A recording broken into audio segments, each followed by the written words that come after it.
The role of the government has changed significantly these past months in ways no one imagined.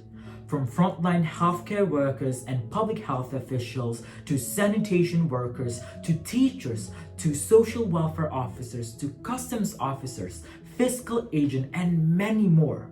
The civil servants have been thrust into the spotlight in raising awareness and understanding of the critical role of the government in times like this.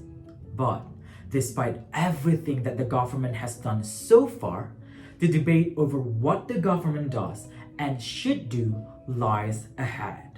Ladies and gentlemen, in this particular occasion, I am going to dig deep into our government's performance during this pandemic. Has the government done enough? Can we really consider our government responsive and high performing? Well, we shall see. To begin the conversation over our government's performance during this pandemic, we have to firstly understand what our government has done and what are their top priorities during this crisis. Managing this kind of crisis requires bold policy action to maintain good healthcare systems, guarantee the quality of the education, preserve businesses and jobs, and of course maintain the stability of our financial markets. But on top of that, the government has to face this pandemic with calm and humility. Calm because the pandemic, the coronavirus, is not the only contagion we know. Panic is its own contagion. Yeah, we still remember what happened in the beginning of this whole pandemic, right? So many people went straight into a state of panic. Some even attempted panic buying. This kind of behavior did not only affect the people involved, but also the society and the economy. Humility, because even when the government and the people do not act out of panic, their best laid plans can often go awry. So, how about the Indonesian government? Since the beginning of this pandemic, the Indonesian government has taken a number of actions. First, in terms of financial policy, the government has adopted several financial policies to deal with the crisis. The policies are aimed to manage the coronavirus disease and encounter any threats to our national economy and also the stability of our financial systems.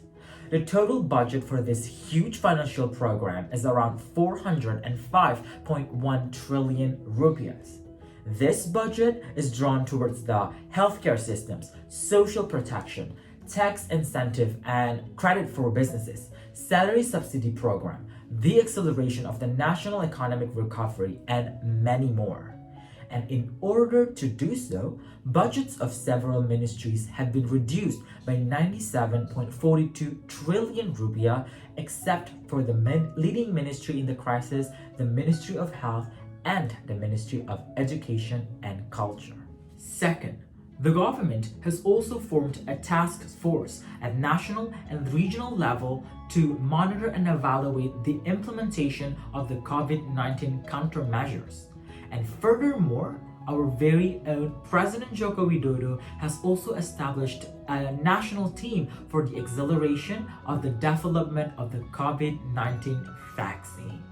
In the official decree, it stated that the Ministry of Research and Technology will be supervising the team and is responsible to report directly to the President on the day-to-day work of the team. The government is very optimistic with the development of this COVID-19 vaccine, and the vaccine itself will be mass-produced once the safety and the efficacy of the vaccine had been successfully proven. Besides these two main measures that I've just explained to you, several other measures have already been implemented in the economic, social, and commercial sectors of the country to help combat the crisis. They include the simplification of existing rules governing import and exports so that the export and import process could be more efficient, more effective, and sped up. the restructuring of credits program to help micro, small, and medium-sized enterprises.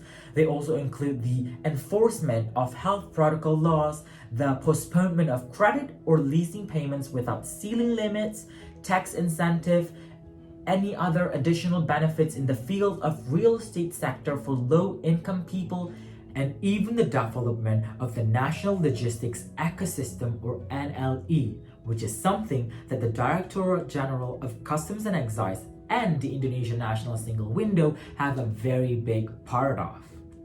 So ladies and gentlemen, after everything that I've just explained to you, should we jump into conclusion that what our government has done is enough to battle the crisis?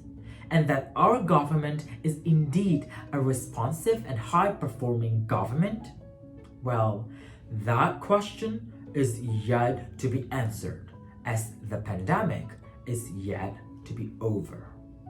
But one thing for sure though, COVID-19 pandemic has clearly shown us how important the role of the government is in preserving the welfare of its people.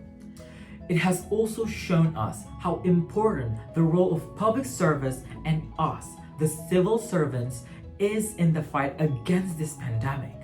I mean, some civil servants are now working under life-threatening circumstances.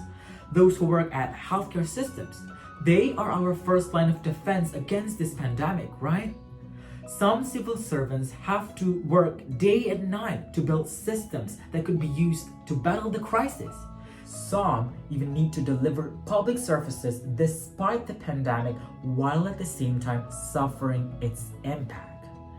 So, my fellow civil servants, in times like this, our dedication, creativity, innovation, integrity, courage, and humanness are being tested. Some of us might be used to operating in our usual, predictable, and regulated systems.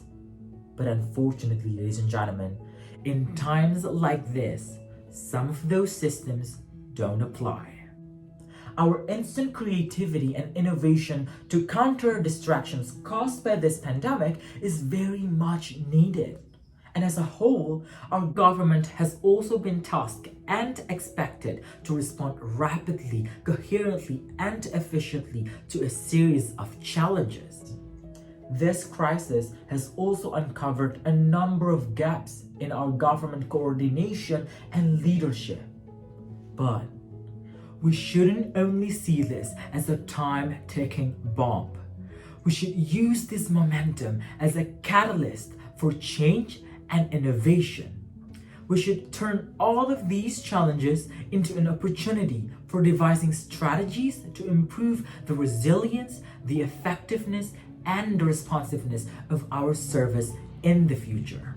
Because, ladies and gentlemen, I believe that this could be our stepping stone towards the betterment of our nation.